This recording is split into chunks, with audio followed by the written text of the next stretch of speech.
कि हम फिर एक बार हमारी भारत माता को जगत गुरु बनाएं, हमारे भारत को विश्व गुरु के स्थान पर विराजित करें और सदियों पहले वो समय था जब भारत विश्व गुरु था। But are we really a world leader? तो सिंपल आंसर इज नो। हम इकोनॉमिकली जीडीपी के मामले में भले ही 5th नंबर पर हो और बहुत ही जल्द टॉप 3 में भी आ जाए, but that doesn't define a विश्व गुरु। क्योंकि विश्व गुरु बनने के लिए जो सबसे इंपॉर्टेंट कैरेक्टरिस्टिक्स है वो हम बिल्कुल खो चुके हैं, that is civic sense. And that being said, Indians really lack civic sense. पर ये सिविक सेंस होता क्या है? Well, civic sense refers to the social ethics and responsibility that an individual exhibits towards society. यानी कि समाज की तरफ हमारी वो जिम्मेदारी है जो इस समाज को एक अच्छा और एक सिविलाइज्ड समाज बनाती है। जिसका मतलब है कि हमें सिर्फ अपना घर ही साफ नहीं रखना है, अपने घर के साथ साथ अपनी गली मोहल्ला देश सब कुछ साफ रखना है। बट अनफॉर्चुनेटली लोगों को ये बिल्कुल आता ही नहीं है। आज पूरे इंटरनेट पर इंडियंस को पजीत, करी या फिर डर्टी बोलकर ट्रोल किया जाता है और मैं मानता हूँ कि ये सब एक मैसिव जनरलाइजेशन है जिस पर हमें शायद ध्यान नहीं देना चाहिए। बट एक डार्क रियलिटी हमारे सामने भी है, हमारे आसपास हम देखते हैं कि कैसे हम इंडियंस को पब्लिक में बिहेव करना आता ही नहीं है। और ये मैं सिर्फ हवा में नहीं कह रहा हूँ, तुम लोग अपने आसपास देख सकते हो कि कैसे सड़कों पर कूड़ा है, हवा जहरीली है और ट्रैफिक रूल जैसी तो कोई चीज एग्जिस्ट ही नहीं करती।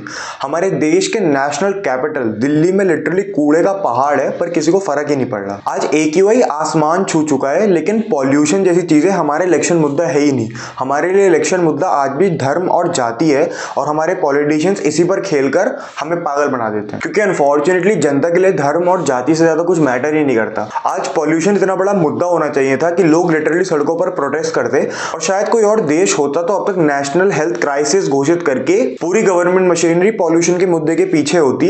बट यहाँ तो किसी को फर्क ही नहीं पड़ रहा, उल्टा जनता ही अभी कुछ टाइम बाद ठंड आने पर प्लास्टिक जलाकर बॉन फायर का मजा उठाएगी। और सिर्फ साफ सफाई नहीं, ना हम लोगों से लाइन में लगना आता, ना हम लोगों से ट्रैफिक रूल्स फॉलो होते। सड़कों पर हम सब इतनी जल्दी मचाते हैं कि रोड एक्सीडेंट्स में हमारा देश नंबर 1 पर है।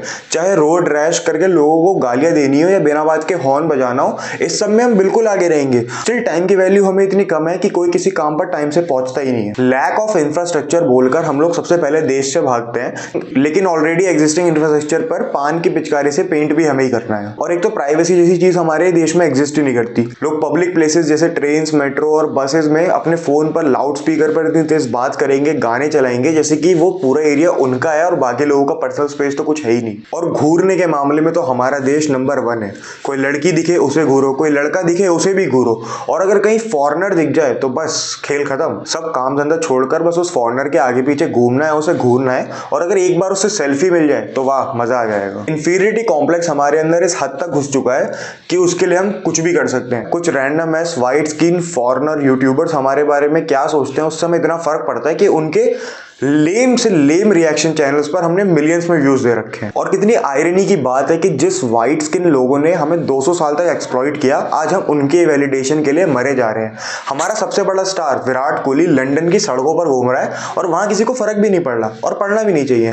लेकिन अगर टेलर स्विफ्ट इंडिया आ जाए तो लोग अपने माँ बाप को भी साइड में रख देंगे। एक तो सस्ते इंटरनेट की वजह से टियर 7-8 की ऑडियंस के हाथ इंटरनेट लग गया है और वो सबसे बड़ी प्रॉब्लम है। Now as classist as I might sound, but I am sorry to say कि हमारे देश में काफी सारे लोगों के पास रोटी से पहले इंटरनेट पहुंच गया and they just don't know how to behave. और फिर इन जैसी ऑडियंस की वजह से ही ऐसे लोगों को बढ़ावा मिलता है जो फॉरेन में जाके हमारे देश का नाम और गिराया जा रहा है। हम लोगों को समझना होगा कि हर दूसरी वीडियो के नीचे जाके love from India, support from India से हम कोई अपने देश का नाम ऊंचा नहीं कर रहे हैं, बल्कि उन लोगों को दिखा रहे हैं कि देखो हम पर कितना टाइम है, हम कितने खाली हैं, हमें और एक्सप्लॉइट करो, फेक सेंटिमेंट्स पर व्यूज छापो, हम तो ऐसे ही रहेंगे। हम लोग वेस्ट को रेसिज्म के लिए टारगेट करते हैं, पर शायद सबसे बड़े रेसिस्ट और कास्टिस्ट हम लोग खुद ही हैं।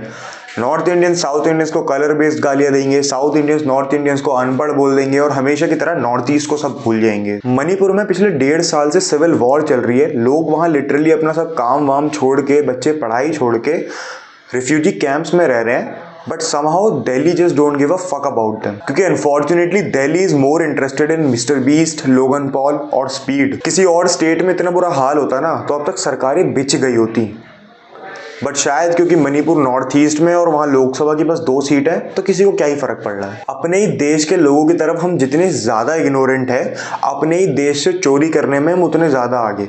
अभी गलती से तुम्हारा कोई सामान सड़क पर गिर जाए, इतनी तेज चींटी मीठे पर अटैक नहीं करती इतनी तेज यहाँ के लोग फ्री के सामान पर। और हाँ, मुझे पता है कि देश में गरीबी है, पॉपुलेशन बहुत ज़्यादा है, पर भाई पॉपुलेशन चाइना की भी ज़्यादा है और गरीबी अफ्रीका में हमसे बहुत ज़्यादा है। बट स्टिल अफ्रीका के कई सारे देश इतने ज़्यादा साफ है ना, और चाइना का तो बस क्या ही कहना। और अगर देश में ये गरीबी और ओवर पॉपुलेशन की प्रॉब्लम है तो इसे सॉल्व भी तो हमें खुद ही करना है ना। हमारा देश है, हम ही सुधारेंगे।